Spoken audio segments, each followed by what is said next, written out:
what was her name? Stormy Daniels. Someone believes that Stormy Daniels has the branding that Keith Raniere put on a lot of people. And she covered it up with a tattoo. I believe that.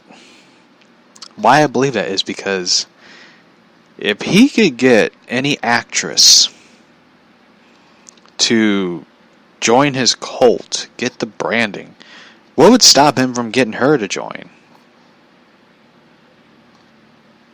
Just saying, like, and you know, I mean, let's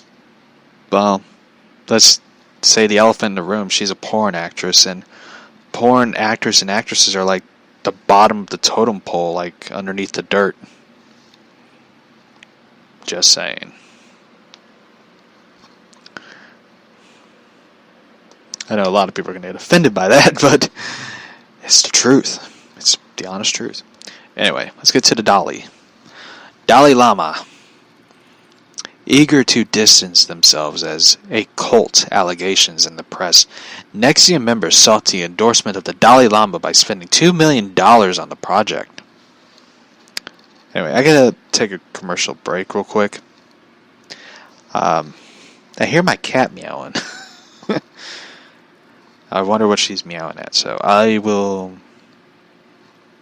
Let's play this song. I really like this one. So, I'll be right back.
Anyway, we're back.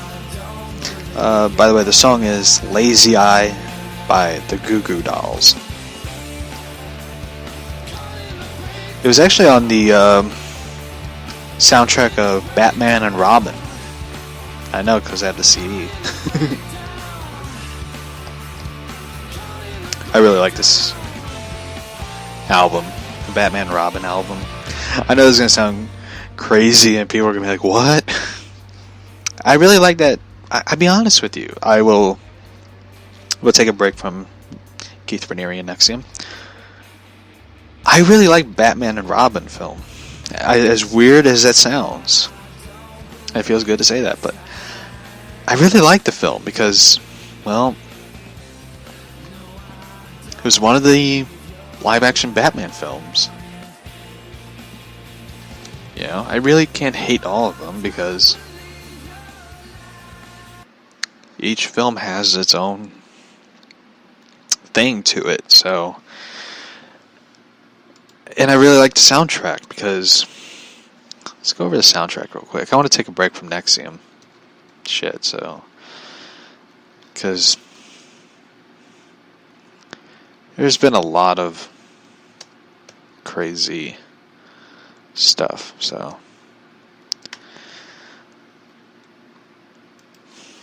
Here's a question I got on Twitter, so.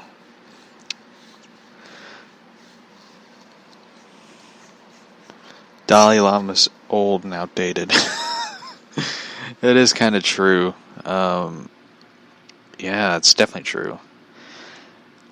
I never really understood the Dalai Lama shit, so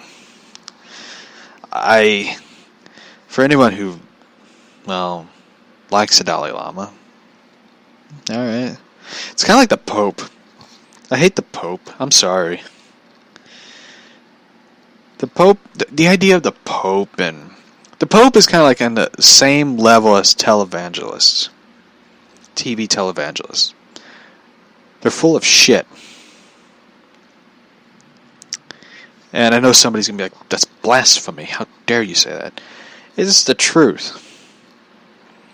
I mean, I'm sorry. There's not one man on earth could be the, second in command to God. There's no way. And there's sure as hell no way the Pope is one of them. So, well, one person asked this question. Are you an atheist? No, I'm not. I really am. I really am not an atheist. I believe in God. I believe in Jesus. I just don't like televangelists or the Pope. So that I know it's weird to say. I know some people find it like it's weird to be like, you watch South Park. How are you a Christian? I have a good sense of humor. South Park's a really funny show. And it's the show that this world definitely needs nowadays. I especially love their humor of it. So anyway. Yeah, I love the Batman and Robin soundtrack. I like. There's a lot of songs on the soundtrack. If you listen to it now, I'd be like, man, that'd be a good song to have in the film today. Like, you have some Smashing Pumpkins, you have some Bone Thugs and Harmony, R. Kelly, who's innocent, by the way. I'm just saying that just to piss people off. So, do I think R. Kelly is guilty? I don't know. Do I believe he pissed on some chick? I honestly don't know. Chuck Berry did. Shit, that dude did far worse. He recorded women going to the bathroom. Well, I love Chuck Berry's music. But he did some shady shit. I like R. Kelly. I think his crazy TV episodes of Trapped in the Closet, where he did like the whole musical, where he did every song of every character, he should be free just for that. I know it's going to upset a lot of people, but this show is not politically correct, so don't know what to tell you on that one. So, Arcana, who did House of Fire, which is, by the way, a good song, by the way. Revolution by R.E.M. Foolish Games by Jewel. Lazy Eye by the Goo Goo Dolls. Breed by Lauren Christie. Who's a good singer, by the way. I don't even know what happened to her. Oh, she worked in a collaboration with Korn on 3 songs in their 2019 release. Nothing, titles to Nothing, including titles of Cold, Gravity of Discomfort, and Harder. That's cool. Her last album she did was in 1997, titled Breed, which was a song that was in the Batman and Robin soundtrack. Wow, she really didn't do it. She's a record producer, singer, songwriter. Wow.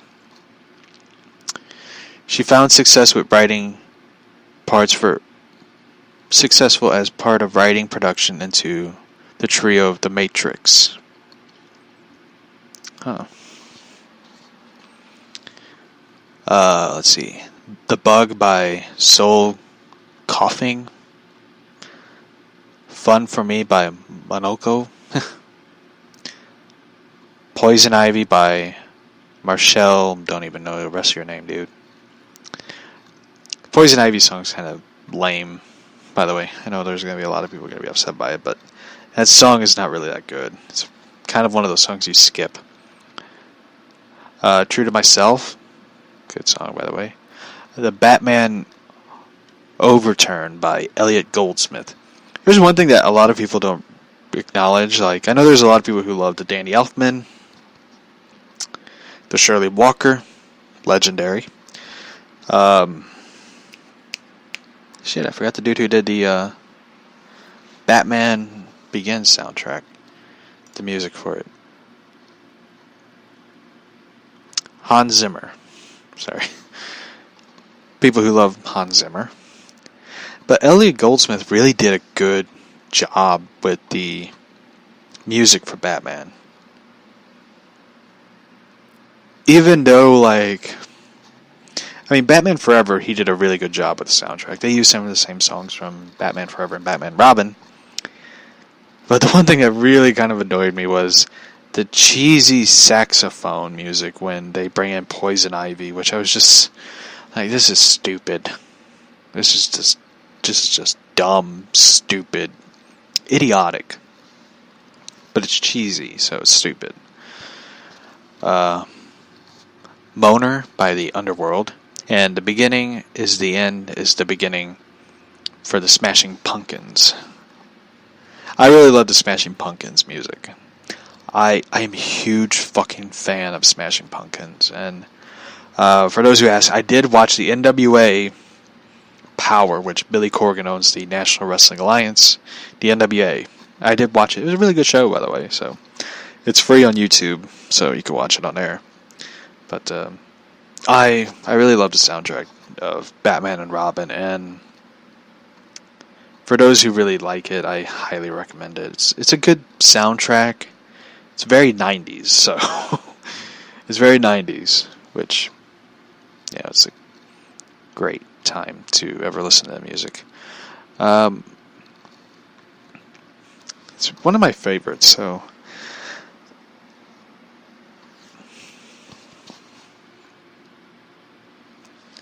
R. Kelly did the song Gotham City. He did two different versions. He did like the straight up hip hop, and he did sort of the what is the other way to describe it? He did the R&B hip hop version of Gotham City. Then he did sort of like this what is the word to describe it? He did more of the